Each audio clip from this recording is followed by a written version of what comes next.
Treviso. Musidɗo mi salminima. Mi yelerema jam e kise taw woni dole e maada ande be ngure maada. Treviso. Ko honto woni Treviso?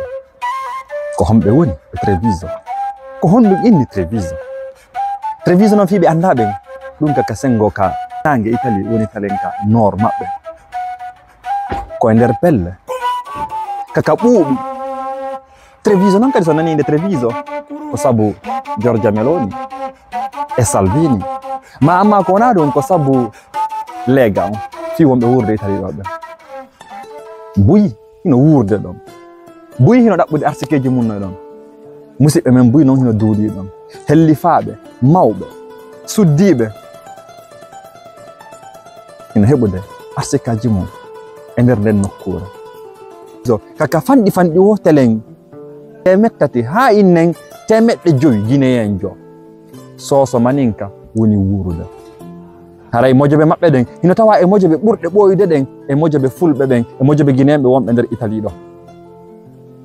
Haray mi accani am ton numéro ji ɗi kamɓe hoore maɓɓe woni an woni ɗo takko Treviso siɗa faala tawede e mojobere maɓɓe nden siɗa faala ɓe tappande mullere si tawi ɗa hooli doole maɗen yiɗa faala ardude maɓɓe holla ñeñal ma ngal. Treviso noon kaka Oustaz Souleymana en, Treviso kaka mawɓe men buyi duumi oɗon andi hoore ɓe buyi hikkaniɓe yeeso fi ka nde pottal kanteɗon on woni pottal ɓantal Fouta Diallo ko yimɓe ɓe Treviso. Mi ala on lintan ɗo sakko mi falja kono mawɓe men buyi hino nder ton. Treviso noon si innama fottere si innama noon pottal fi jokkere en ɗan no gasa ko kamɓe woni misal ngal tigi tigi ko kamɓe woni exemple on hay so wonandema ca e goɗɗe go kono ton kono kamɓe kadi ɓe waɗi ko maɓɓe ton. Treviso kaka lanɗo maɓɓe on woni Tidjane Modi Amadou Tidjane e mojobere muɗum halde fotti addani en nde feere ɗo kamɓe e Sadou en waytaɓe e maɓɓe fi fottindingol yimɓe ɗum koko woni arde koko woni wadde Bergamo ɗo le 17 août. Seyni noon Treviso en haalta fi Treviso ronken haalde fi sukaɓe maɓɓe en fi ñeñal maɓɓe ngal fi mbawdi maɓɓe ndin sengo ka ballon kaka sukaɓe ñeñuɓe woodi kaka sukaɓe wawɓe mullere woodi. Iɗon andi noon entraîneur maɓɓe on o Carlo Ancelotti kako Pep Guardiola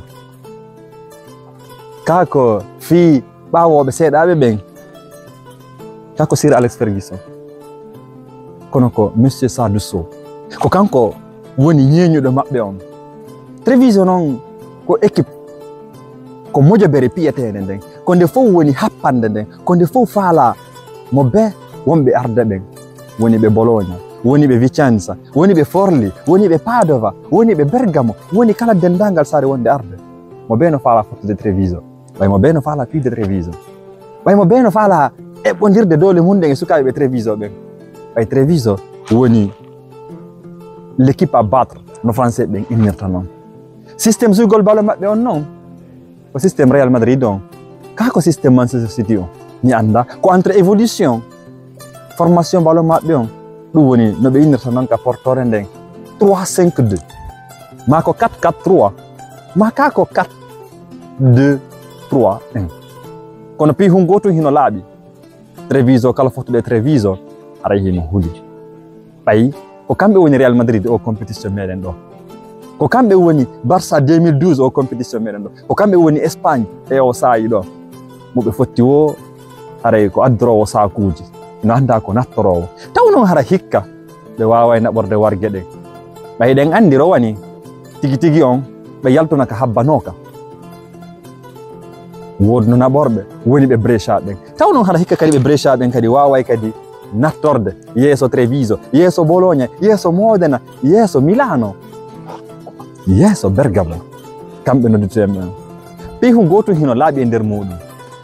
Treviso kamɓe kadi suka maɓɓe hiɓe arde ɓay noon Bergamo hino satini Bergamo hino hooli suka e mumɓe hiɓe hooli ga'i maɓɓe ɗi. Treviso kañum kadi hino hooli e ga'i mumɓe ɓe duñcoyay ɓe gaynayay ɓe woɗɗoyto ɓay hiɓe habba min mi anda an hiɗa andi mi tamƴinaake kono noon siɗa faala anndude haɗa e arfoten Bergamo le 17 août 2024 wata a tultu ɓay min mi tultata ɓay kamɓe Treviso ɓe tultata ɓay no andi ɗo Saadu ɗo kanko wo hay e gooto ɓuramo hay e gooto ɓuramo ñeeñal ɓuramo sukaaɓe ɓe Treviso ɓen kadi ɓe inni wo hari woɓɓi duuɓi sakkitori ɗo woɓɓe ƴettinkinike awa noon hikka ɓe arda ɓe prépari hiɓe eɓɓani kala mo ɓe nangi o koko luttete fillade taw si Bologna jaɓay taw si Forlì jaɓay taw si ɓe Modena ɓen jaɓay taw si ɓe Padova ɓen jaɓay taw si ɓe Vicenza ɓen jaɓay taw si ɓe Brescia ɓen jaɓay